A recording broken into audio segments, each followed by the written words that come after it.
O nosso programa está de volta. Eu estou esperando você nas nossas redes sociais, o Instagram, @nosso programa e a fanpage facebook.com/nossopgm e no meu Insta, @jaquestefano, onde a gente pode ficar pertinho e sempre interagir. Agora, nesse bloco, a gente vai entender sobre alimentação anti-inflamatória para emagrecimento e lipedema. Eu recebo aqui para falar com a gente sobre esse assunto a Renata Gildice, que é nutricionista especializada em nutrição clínica funcional. Tudo bem, Renata? Oi, Jaque, obrigada Boa pelo tarde. convite. Boa tarde. Prazer te receber novamente, Eu viu? que agradeço. Bom, temos muito o que falar, mas eu gostaria, até mesmo antes de falar sobre a inflamação do corpo, de pedir para você explicar para nós o que é o lipedema. Perfeito. O lipedema ele é uma condição crônica, né? Uma doença vascular, né? Crônica. Ela não tem cura, mas ela tem tratamento. Muitas vezes ela é progressiva e ela cursa com um aumento desproporcional de gordura em algumas partes do corpo. Então, na coxa, no quadril, nos braços. Então, é um acúmulo periférico de gordura e é uma gordura diferente, é uma gordura doente. Então, não é aquele tecido adiposo lisinho, né? Muitas vezes as pessoas percebem nódulos, né? Aquela bolinha que fica parecendo uma celulite e muitas vezes ela também acaba tendo o aumento da dor, né? Então, algumas pessoas, ela vai de um grau 1 até um grau 5 e muitas vezes as pessoas acabam tendo dores, então uma sensação de peso, de desconforto nas pernas. Isso atrapalha muito tanto a qualidade de vida quanto também a autoestima e tudo isso. Renata, você falou da condição dessa pele. Eu estava vendo, recentemente, eu vi uma blogueira de maquiagem contar o relato dela com lipedema e ela falou que ela percebe que o corpo dela, da cintura para cima, até a pele dela parece que é uma e da cintura para baixo ela tem nas pernas, lipedema. Sim. É outra. E demorou muito tempo para ela ter esse diagnóstico e saber o que fazer com isso, que é uma gordura diferente. Ela falou, eu pareço duas pessoas diferentes, porque eu tenho um tipo de pele em cima e um tipo de pele embaixo. É mais ou menos isso? É mais ou menos isso. E outra coisa, né? Assim, muitos médicos nem sabem que essa condição existe, né? O CID dessa doença saiu muito recentemente, mas é isso mesmo, né? Quando a gente vai nos cursos, nos congressos, parece que a pessoa ela tá dividida no meio, né? Então, muitas vezes ela tem um pescoço fino, tem até cintura, mas realmente embaixo algumas condições ao longo da vida, como menopausa, gravidez, vão aumentando e fica uma pele realmente nodular, enfim, é bem característico mesmo, né? Aquele joelho com mais gordura. Então, é muito interessante que não é um excesso de gordura normal, é patológico. E aí, quando a gente fala em tratamento, além de procurar um médico, a alimentação vai ajudar também? Totalmente, né? Então, o tratamento do lipedema, o conservador, né? O tratamento do lipedema, ele pode ser conservador e cirúrgico.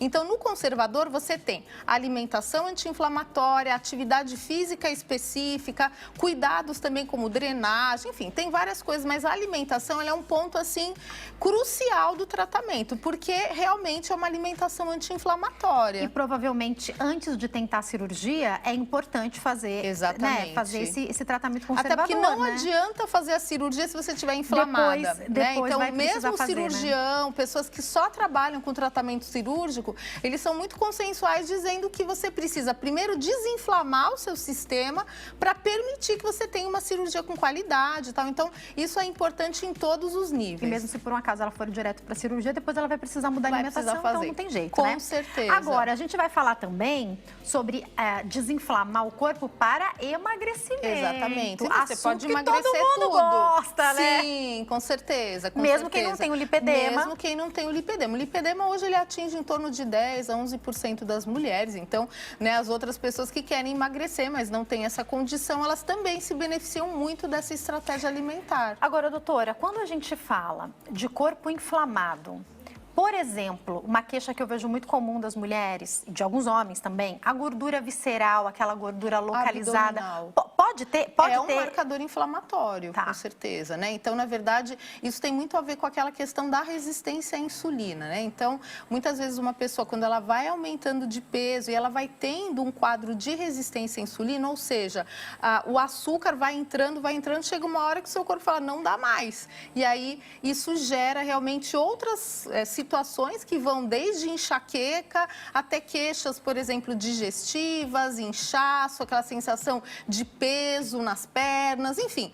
A inflamação, muitas vezes a gente pensa, não, mas isso não dói. Não dói, mas muitas vezes tem outras características que caracterizam a inflamação, inclusive quadros depressivos, ansiosos, né? Então, tudo isso caracteriza mais também. do que a gente possa imaginar, mais do que a gente imagina. Doutora, eu acredito que os alimentos que a gente tem aqui são alimentos anti-inflamatórios. Isso. Mas antes de ir para eles, existem alimentos que estão, assim, no top 10 do inflamatório? Com certeza. Isso vai ser individual ou não? Conta mais pra gente. Tem algumas coisas, bem legal a sua pergunta, tá? Porque, assim, algumas coisas são para todos. Então, por exemplo, se a gente pensar alimentos ultraprocessados, ricos em açúcares simples e gorduras de péssima qualidade, por exemplo, óleos vegetais, gordura hidrogenada. Então, quando você pensa naquele alimento do saquinho, né, cheio de sódio e tal, mas que tem realmente muita gordura de má qualidade, que são gorduras artificiais e açúcares, isso é péssimo para qualquer pessoa. Perfeito. Tá? Agora, por exemplo, você mencionou até na nossa conversa prévia aqui a questão dos laticínios. Isso, fora do ar eu estava falando sobre a questão de eu não tomo leite, mas eu gosto de consumir queijo. Então, uma das primeiras coisas que a minha Nutri falou eu sinto muito, mas a gente vai ter que tirar esse queijo de todo dia, né? É bem complicado, porque isso é uma queixa muito grande, muitas vezes quando o paciente se engaja numa dieta, por exemplo, de repente a pessoa, ok, ela até não toma leite já, mas ela gosta de consumir iogurte e queijos em geral.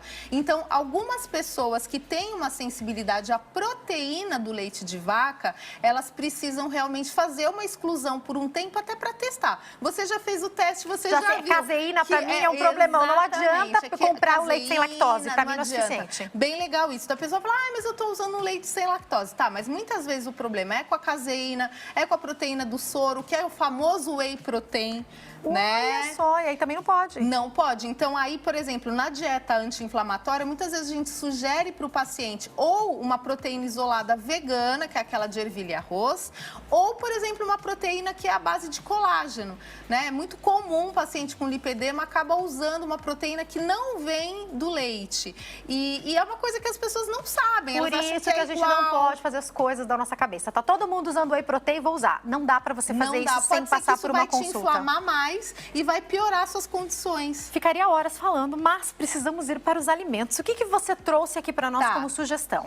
Então, olha, eu trouxe algumas frutas anti-inflamatórias e low carb, né? Então, na verdade, como a gente sabe que o excesso de açúcar, ele prejudica, por exemplo, algumas frutas são incríveis em relação a vitamina, minerais, antioxidantes, mas elas não se enquadram nesse perfil. Porque a pessoa que quer emagrecer, ela também vai precisar controlar um pouquinho o carboidrato. Então, eu tentei associar vegetais de baixo amido com potencial antioxidante e também frutas com baixo carboidrato, né? Baixa quantidade de açúcar, para que tenham esse perfil. Então, eu trouxe algumas coisinhas aqui. O abacate, né, que ele é o grande alimento, né, é uma gordura de excepcional qualidade, ele é um alimento de baixíssima quantidade de carboidrato e ele é extremamente anti-inflamatório, por quê? Porque ele tem a vitamina E. Mas ele é calórico, não é? Ele é calórico, então você precisa estar muito em sintonia com a linha de trabalho que você está fazendo. Por exemplo, numa linha low carb, o consumo ele é um pouquinho mais livre. Numa dieta de controle calórico, não dá para você comer, por exemplo, um abacate todo. Aqui a porção seria 1/4 de abacate para qualquer dieta. Então, parte no meio, aí sobrou no meio de novo, você poderia comer essa quantidade. Sem problema. Outra coisa muito interessante é o kiwi, né? O kiwi, ele tem, assim, uma atividade antioxidante primorosa, porque ele é muito rico em vitamina C, né? E ele também tem alguns nutrientes que são extremamente antioxidantes, que são nutracêuticos, né? Então, por exemplo, ele tem luteína, né, que é até muito bom para a visão, tá? Então, ele também ajuda a prevenir degeneração macular, catarata. Então, é um alimento que ele tem pouco açúcar, muita vitamina C, que é um dos antioxidantes mais potentes, e ele também tem, né, esses nutracêuticos que são muito importantes para a saúde. Só positivo, então, né? Só positivo. O maracujá. Maracujá eu trouxe porque, além de toda a parte de vitamina C, nessa parte branca aqui, a gente pode fazer algumas preparações. Então, você tem uma fibra de muita densidade, né? Então, você consegue fazer, por exemplo, até doce de maracujá sem açúcar com essa parte branca. E ele também tem uma coisa importante, por quê? Para a gente estar desinflamado, já que a gente tem que dormir bem. né? Então, como ele tem uma ação muito já conhecida para sono, eu acho que o combate à inflamação, ele passa por noites mais bem dormidas, né? Pessoas que têm, muitas vezes, já estão na menopausa, elas têm uma queixa muito grande de sono. Então, o maracujá, ele é low carb, ele é extremamente versátil para receitas, é uma das poucas frutas que a gente pode fazer suco na estratégia de baixo carboidrato e anti-inflamatória. E ainda dá para usar essa parte branca e fazer um doce incrível. Depois, se vocês quiserem, eu até mando a receitinha para vocês. Com certeza, a gente vai querer. Depois eu vou passar a sua rede social também para o pessoal acompanhar. É muito gostoso esse doce. O que mais? Você trouxe aqui, falando de fruta, ainda tem o morango e o tomatinho, tem o morango, né? Então, o morango, ele tem o licopeno, tá? Que é um carotenoide muito importante também, com ação anticâncer. Então, a inflamação e o câncer, eles estão sempre juntos lá, né? É uma doença inflamatória também de baixo carboidrato. Então, é uma das frutas mais versáteis que a gente tem. Então, é importante tentar buscar opções orgânicas, porque de repente você está fazendo uma dieta anti-inflamatória, está comendo mais vegetais, mas você está mais exposto, por exemplo, a agrotóxicos. Que é o caso do morango, por exemplo, né? Exatamente. Então, é muito importante você sempre ter esse olhar, né? Muitas vezes... As frutas que não têm casca, é importante a gente tentar comprar orgânica, Exatamente, é isso mesmo. Tá. Né? Porque a fruta com casca você consegue remover e você tem menos. Então, o morango, ele é legal, mas você tem que ter boa procedência. E o tomate também, né? O tomate, ele é um dos maiores alimentos com licopeno, que também é um antioxidante. Então, por que a gente foca tanto nessa parte de antioxidação? Porque a inflamação, ela está muito presente, estão muito presentes os radicais livres, né? Então, quando você tem alimentos coloridos, você tem carotenoides, você tem flavonoides, como a cebola roxa, né? Então, a cebola roxa, ela tem um flavonoide muito potente, com uma ação anti-inflamatória muito poderosa. Precisa ser crua? Olha, pode ser também refogada com azeite. Por exemplo, a preparação do arroz, que a gente refoga ali, geralmente, alho. Assim, como eu gosto de fazer o arroz, acho que boa parte das pessoas fazem, né? Que é alho e a cebola. Você pica ali, refoga com azeite, com arroz. Isso, você só não pode usar óleo de semente, tá? Óleo de soja, milho, girassol, que são óleos muito inflamatórios. Mas isso também é uma coisa legal. As pessoas perguntam muito, o azeite pode ser aquecido? Pode, tá? Ele tem uma super estabilidade, até 200 graus. E olha só, ele potencializa, por exemplo, a ação do licopeno. Quando você tem azeite e aquece, por exemplo, o tomate, você potencializa, né, o poder antioxidante desse produto. Então, o azeite é top. Importante também. Fala isso. E aqui eu amo, mas vocês falam pra gente comer pouquinho. Fala delas. Infelizmente é 30 gramas. Mas eu trouxe as castanhas justamente porque, primeiro porque assim, quando você tira os laticínios, muitas vezes você precisa realmente de um outro tipo de leite. Muitas vezes as pessoas usam leite de amêndoas, leite de coco também, que é uma gordura de boa qualidade. Então o mix de castanha é um lanchinho ótimo, só que é o que você falou. É calórico, né? E o leite, então, porque às vezes a gente quer fazer, bater, por exemplo, com uma fruta. Perfeito. Você quer fazer uma vitamina antes do treino, por exemplo. Perfeito. Aí, posso escolher um leite? Pode, um leite vegetal. Tá. Não recomendo de soja, tá? Eu recomendaria realmente de aveia, de amêndoas, castanha ou até de aveia, só que sem glúten. Tá? Porque muitas vezes a aveia, ela tem o glúten por contaminação cruzada. Então, hoje tem no mercado, porque algumas pessoas realmente têm restrições bem severas. Muitas pessoas têm aí, por exemplo, restrição ao leite de castanhas, né? Não sei, provavelmente até você já trouxe convidado falando daqueles testes de sensibilidade alimentar, né? Então, no teste, muitas vezes a gente vê que, meu Deus, a pessoa não pode tomar leite, ela não pode caseína, ela não pode castanhas. Então, o leite de coco é a opção que atende a maior parte das pessoas. Se você não tem acesso a esse teste, mas quer fazer uma mudança alimentar, acompanhando o nosso programa, lógico que a indicação é você procurar um nutricionista. Mas o que a gente pode falar, então, é que o leite de coco é um que não vai dar problema, assim, né? A maioria das pessoas não vai ter problema. É mais alguém difícil, ter, né? É mais difícil. Perfeito. Outra coisa legal... o gengibre. Mas esse aqui é cúrcuma, tá? Esse ele parece Não é gengibre. Esse aqui, se você cortar no meio, ele é laranjinha. Então, a cúrcuma tem em pó, mas ela também tem o rizoma, assim. Máximo. Tá? Então, o gengibre é anti-inflamatório também. Ele tem uma ação termogênica, ele ajuda a mobilizar os estoques de gordura.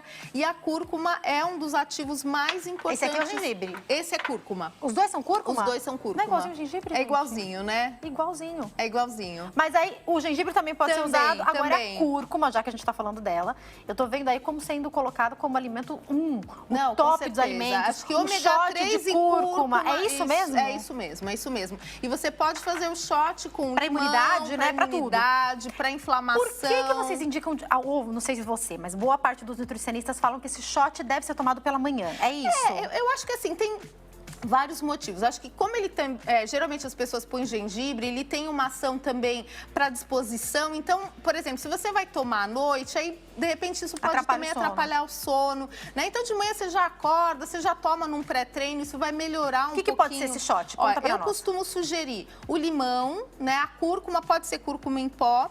O gengibre, se puder ser o fresco, melhor. Você pode colocar umas 10 gotinhas de própolis e você também pode colocar uma fruta antioxidante, como morango, mirtilo, ou o próprio maracujá, ou kiwi. E aí você mistura com 50 ml de água e aí toma. É pouquinho mesmo. É pouquinho mesmo. Pra mim, de manhã não dá certo, porque eu não consigo tomar em jejum.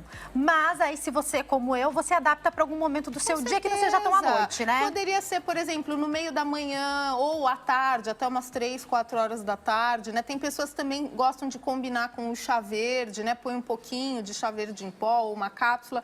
Então, vai depender. Só à noite que realmente a gente não recomenda muito perto da hora de dormir, porque, por exemplo, o gengibre, ele tem uma ação termogênica, ele dá uma ligada. Vai te dar uma disposição na hora de dormir, não vai ser bom, né? Interessante. E aqui, o que a gente tem? Então, esses dois vegetais, eles são coringa porque muitas vezes eles substituem aquele carboidrato. Então, por exemplo, você consegue fazer macarrão de abobrinha, você consegue fazer uma lasanha de berinjela. Uma abobrinha refogada, é uma delícia, né? Então, eles são interessantes porque eles são de baixo amido, né? Eles têm bastante água, que também é importante, né? Quando você está tratando lipedema ou qualquer quadro inflamatório, você tem que tomar aqueles 35 ml de água por quilograma de peso. Então, essas frutas, por exemplo, a berinjela, ela tem até uma substância que ajuda a reduzir o colesterol, né? Então, o fitoesterol, ele está muito presente também em vários legumes, mas a berinjela é o mais famoso e ele tem uma densidade que ajuda a dar saciedade. Então, isso também é legal. Vou te convidar para voltar, porque teríamos ainda 1 milhão de perguntas. Passou muito rápido. Passou muito rápido. Muito obrigada por ter vindo. Jaque. Mas para quem quiser continuar acompanhando a doutora, eu vou deixar o Instagram, que é @RenataGildice-Nutri. Tá passando direitinho para vocês como se escreve. E o canal do YouTube, Renata Gildice, lá devem ter dicas também, né? Com certeza. Tem vários vídeos, a gente posta bastante coisa de alimentação e com certeza vamos também colocar esse programa de vocês. Já vou acompanhar. Obrigada, viu? Volte mais vezes. Prazer te receber aqui. Obrigada pelos esclarecimentos, viu? Obrigada a você também pelo seu carinho, pela sua audiência. Tenho certeza que esse bate-papo te ajudou, me ajudou bastante. A gente se vê em breve. Tchau, tchau.